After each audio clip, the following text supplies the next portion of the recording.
Bonjour, aujourd'hui on reçoit Philippe Viguier pour son nouveau livre qui vient de sortir aux éditions Clés, S'émerveiller de l'ascension. Bonjour. Bonjour Christelle. Alors peut-être déjà si on commençait par la base, qu'est-ce que c'est que l'ascension? Parce qu'on a droit à un jour férié ici en France, mais on ne sait peut-être pas de quoi il s'agit exactement. Alors c'est vrai que c'est un jour qui a été prisé par les premiers chrétiens, d'où un jour qui a été mis à l'écart assez tôt dans l'histoire du christianisme. Alors le jour de l'ascension, on célèbre Jésus qui, auprès de ses disciples, s'élève au ciel pour s'asseoir à la droite de Dieu.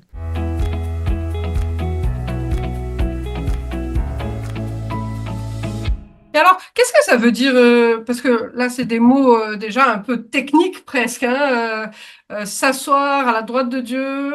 Qu'est-ce que la Bible nous dit de ce moment-là? Alors même dans le langage de la royauté terrestre, on parle souvent d'ascension, de quelqu'un qui monte à une royauté. Et dans la Bible, on a le langage de l'élévation. Donc, il y a une célébration de couronnement et il y a aussi un règne qui va prendre une nouvelle tournure. Et on a ça avec la mission, Jésus qui va réclamer toutes les nations à son nom. La Bible donc nous parle d'ascension dans le Nouveau Testament pour Jésus, mais ce qu'on voit dans votre livre, c'est qu'en fait, c'est quelque chose que les premiers chrétiens connaissent parce qu'il y en a déjà dans l'Ancien Testament. Vous voulez nous parler un peu de ça? Alors, les plus connus dans l'Ancien Testament sont celles d'Élie et d'Énoch, qui sont assez frappantes. Euh, voilà, dans le livre, je souligne que Enoch est le premier miracle, son ascension après la création. Donc c'est assez frappant de voir que rapidement, l'espoir de l'humanité, d'une vie après la mort, l'espoir finalement que le monde matériel n'est pas complètement maudit, est illustré, démontré par une ascension. Et puis on a Élie, qui est quand même finalement le prophète du ciel, à une génération où les Baal, Astarté, etc. réclamaient le ciel. Et Élie va combattre contre ces puissances et montrer que Dieu est vraiment le Dieu du ciel, le Dieu de la vie éternelle, le Dieu du monde invisible, et qu'il règne sur ces choses. Et donc qu'il finisse par une ascension est simplement magnifique pour couronnement de son ministère. Mais l'ascension de Jésus est vraiment différente à de nombreux niveaux. Élie et Enoch sont enlevés, alors que Jésus va monter finalement librement de sa propre force. Jésus n'est pas pris. Et alors que Élie et Enoch, c'est assez mystérieux, assez privé finalement comme situation, Jésus va faire une ascension publique devant ses disciples, marquant de manière très évidente qu'il est Dieu. Il n'y a que Dieu qui commet le chemin vers le ciel. Et quand Jésus monte, ben, la première chose que les disciples font, après on voit ça en Luc 24, ils vont adorer dans le temple. Donc il y a vraiment une compréhension de la divinité de Jésus au moment de son ascension qui le différencie des autres ascensions. Alors, dans notre calendrier liturgique chrétien, l'ascension, donc entre Pâques et Pentecôte, euh, on maîtrise un peu Pâques en général, Pentecôte un peu aussi. Qu'est-ce que vient nous dire l'ascension là dans ce déroulé de la vie de Jésus et puis du plan de Dieu pour les hommes? Alors j'aime bien voir l'ascension avec les paroles que Jésus prononce en Jean 17 quand il dit Père, révèle la gloire que j'avais avant la fondation du monde. Et avant le départ de Jésus, on a la crucifixion, on a la résurrection et puis ensuite on a l'ascension. Trois événements où Jésus montre cette gloire qu'il avait avant la fondation du monde. On ne peut pas minimiser la gloire de la croix, la gloire de la résurrection. Et pareillement, je pense vraiment que l'ascension révèle qui Jésus est dans sa puissance. Alors dans le calendrier, vous avez parlé de la résurrection et de la Pentecôte, mais la résurrection est incomplète sans l'ascension et la Pentecôte est impossible sans l'ascension.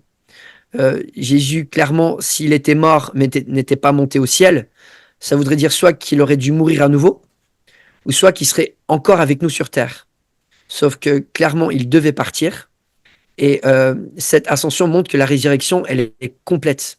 Et que notre assurance de vie est complète. Et je pense notamment au fait que Jésus devait partir parce qu'il avait un corps glorifié et que finalement, il y a une incompatibilité avec notre monde qui a chuté, qui est maudit, qui est Paul le dit, corruptible, et Jésus qui a un corps incorruptible. Notre terre ne mérite pas ce Jésus avec son corps glorifié. Et puis Jésus dit à ses disciples en Jean 16, 7, il vaut mieux que je parte, sinon je ne peux pas vous envoyer le paraclète, le conseiller. Et Jésus va le dire, voilà, sans l'ascension, il n'y a pas de Pentecôte. Il fallait que Jésus monte au ciel pour envoyer le Saint-Esprit. Est-ce que cette ascension, elle parle aux premiers chrétiens comme elle doit nous parler aujourd'hui? Est-ce que ça dit la même chose? Qu'est-ce que ça devrait nous dire aujourd'hui si on relit les textes bibliques pour nous chrétiens aujourd'hui peut-être? Alors c'est vrai que ce qui m'a fait me passionner pour le sujet, écrire un livre sur le sujet, c'était d'avoir prêché le livre de Jean, et puis ensuite de commencer à prêcher le livre des Actes. Et puis on voit le contraste entre les apôtres avant et après l'ascension. Ce sont des hommes qui luttaient pour comprendre qui Jésus était. Et puis après l'ascension, ça devient clair. Et ils proclament Jésus comme Dieu, Jésus comme roi. Ils ont des doutes. Ils combattent pour savoir c'est qui le plus haut d'entre eux le jour de la mort de Jésus, la veille. Alors qu'après l'ascension, ils combattent même en donnant leur vie pour proclamer que Jésus mérite la première place. On voit que pendant les évangiles, ils luttent à vraiment être des hommes de prière, et on le voit dans le jardin de Gethsémane. Au moment où il fallait prier, ils sont à côté. Et puis après l'ascension, la première chose qu'ils font, c'est de prier et d'avoir un ministère centré sur la prière. Donc on voit vraiment une charnière déjà dans la vie des apôtres. Mais pas que dans la vie des apôtres. Le premier cantique, alors un des premiers cantiques que nous avons, que Paul cite des premiers chrétiens, en 1 Timothée 3,16, mentionne l'ascension. Donc on sait que les premiers chrétiens chantaient l'ascension, et ça faisait partie justement de leur cycle de louange et de théologie et d'application. Et ce que je trouve vraiment assez frappant, c'est que 1 Timothée 3, c'est la description des responsables d'église, les anciens et les diacres. Et la conclusion de Paul, c'est citer un chant qui parle de Jésus qui est monté en haut. Et en gros, c'est un défi pour tous ceux qui ont des responsabilités dans l'Église de viser haut et de faire monter l'Église à un rang qui honore Christ. Donc l'ascension avait vraiment des applications pratiques pour les premiers chrétiens. Et est-ce que dans votre étude là de l'ascension, alors dans le livre vous parlez des ascensions d'ailleurs dans l'Ancien Testament, et puis évidemment de celle centrale de Jésus, est-ce qu'il y a des choses que vous avez peut-être redécouvert, des éléments que vous aviez, parce que vous êtes pasteur, vous êtes enseignant de la Bible, donc vous connaissiez les textes évidemment avant, mais est-ce qu'il y a des choses en creusant en profondeur que vous avez peut-être goûté à nouveau Alors quand je me suis mis le défi de creuser l'ascension, je pensais écrire un petit livret. Je me disais finalement, l'ascension n'en parle pas beaucoup. C'est plus qu'un miracle parce que l'impact est puissant et puis il y a des liens avec l'Ancien Testament et avec notre identité chrétienne. On aspire à une ascension, il y a quelque chose à creuser, mais personnellement, je m'attendais pas à découvrir tout ce que j'ai découvert. J'ai été absolument bluffé de la profondeur des Écritures, de, enfin le psaume 110 qui parle voilà, du Messie qui s'assoit à la droite de Dieu est le psaume le plus cité dans le Nouveau Testament et le passage de l'Ancien Testament le plus cité dans le Nouveau Testament.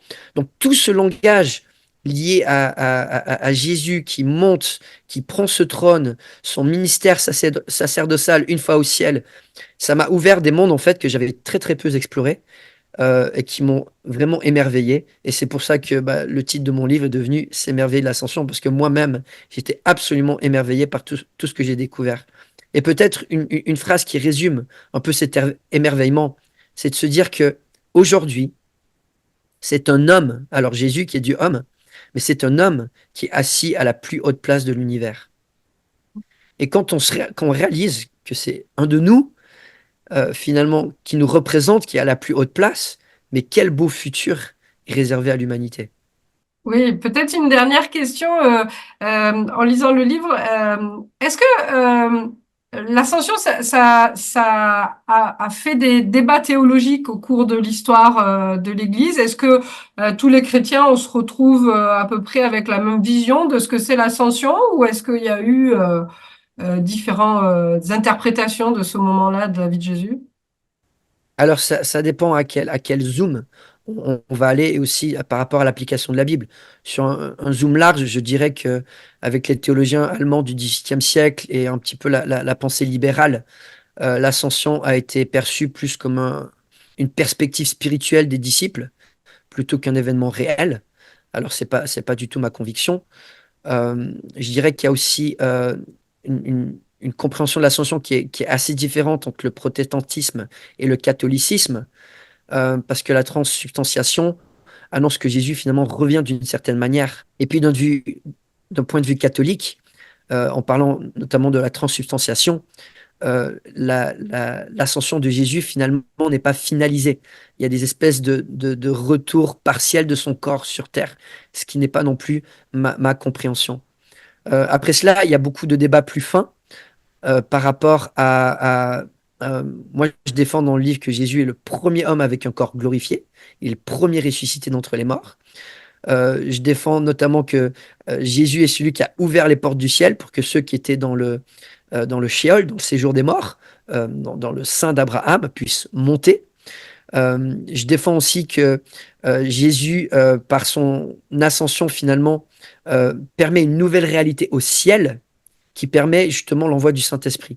Dans la Bible, il semble, notamment l'auteur de l'Épître aux Hébreux, fait un parallèle entre le fait que quand Moïse a construit le tabernacle terrestre, il avait le modèle d'un tabernacle céleste.